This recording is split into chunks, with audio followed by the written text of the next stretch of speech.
നമസ്കാരം, വണ്ടി പ്രചാരമാണ്. അപ്പോൾ അത് വീഡിയോയിലേ എങ്ങനെയാണൊരു ബസ് ഓടിക്കുക എന്നാണ് ഇന്നത്തെ വീഡിയോയിൽ പറയാൻ പോകുന്നത്. പണ്ട് കാലത്തൊക്കെ ഡബിൾ ക്ലച്ച് വണ്ടികളുണ്ടായിരുന്നു. അതായത് ഒരു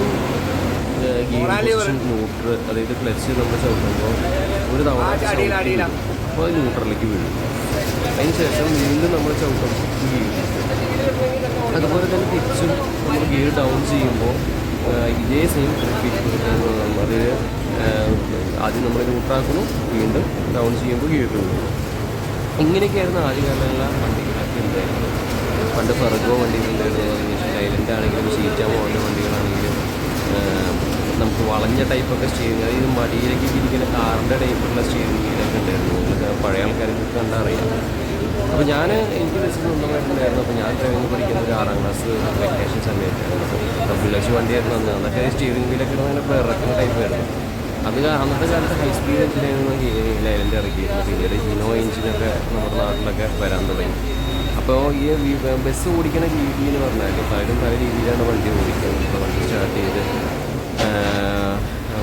ആദ്യം നമ്മൾ ഗിയറിലേക്ക് ഇടുന്നു, അതിന് ശേഷം പതുക്കെ ക്ലച്ച് പ്ലേസ് ചെയ്യുന്നു.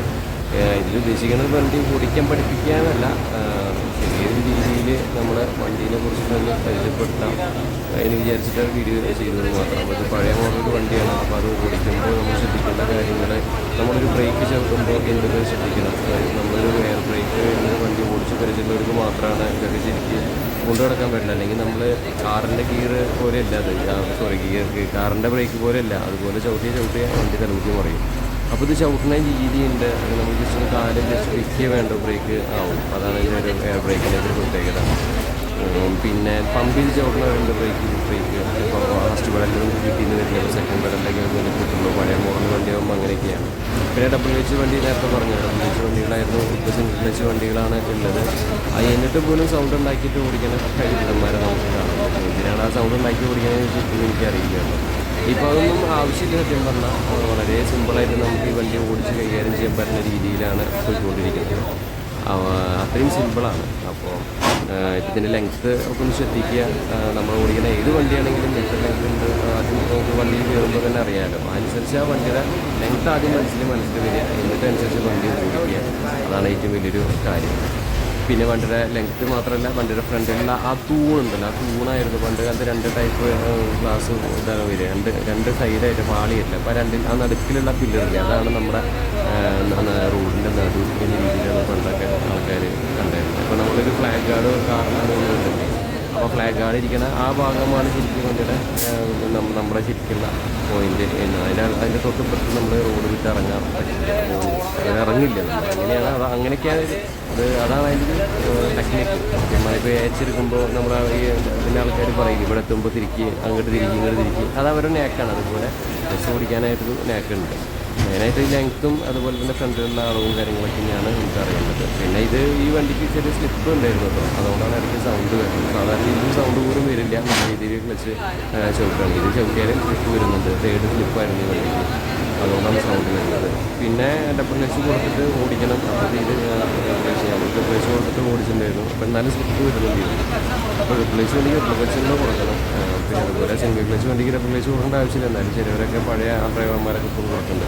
പണ്ടത്തെ ഡ്രൈവർമാർ നമ്മൾ ക്ലച്ച് പോലും ചവിട്ടാതെ ടൈമിൽ ഗിയർ മാറുന്ന നല്ല ബിരുദന്മാരുണ്ട്. അവരൊക്കെയാണ് ശരിക്കുള്ള തഴക്കും പഴക്കമുള്ള ഡ്രൈവർമാരെന്ന് വിളിക്കുക. അന്നൊക്കെ ക്ലച്ച് ടൈമിൽ മാറും. ഇത് ക്ലച്ച് ചവിട്ടണ്ട.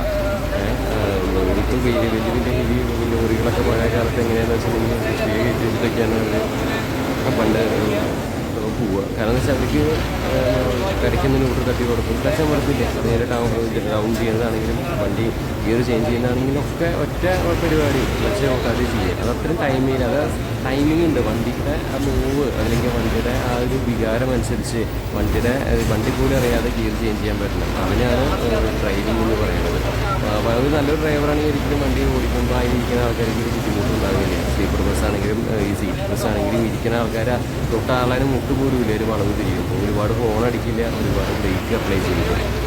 പിന്നെ ഉള്ളതെല്ലാം നമുക്ക് വണ്ടി ഓടിക്കാൻ സാധാ വണ്ടി ഓടിക്കുന്ന സെറ്റപ്പൊക്കെ തന്നെയാണ് ഇതിനുള്ളത്, മനസ്സിലായില്ലേ. പക്ഷേ കാർ ഓടിക്കാൻ ഒരാൾക്ക് കാർ ഓടിക്കാൻ എന്നുള്ള മനസ്സിൽ ആഗ്രഹം അല്ലെങ്കിൽ ആ ധൈര്യം ഉണ്ടെങ്കിൽ പോലും, ധൈര്യം വലിയ പ്രധാന ഘടകമാണെങ്കിൽ പോലും നമുക്കൊരു പുതിയ ഒരാൾക്ക് പെട്ടെന്നൊരു വണ്ടി വന്നിട്ട് ഓടിക്കാന്ന് പറഞ്ഞാൽ ഒരു ഹെവി വണ്ടി സംബന്ധിച്ച് ഓടിക്കാന്ന് പറഞ്ഞാൽ പെട്ടെന്ന് അത് സെറ്റായിക്കൊള്ളണമെന്നില്ല. കുറച്ച് ബുദ്ധിമുട്ടുണ്ട് സത്യം പറഞ്ഞാൽ. എന്താ വെച്ചാൽ ഇത്രയും ലെങ്ത് അല്ലെങ്കിൽ ഹൈറ്റ് വെയിറ്റ് ഉള്ളൊരു വണ്ടി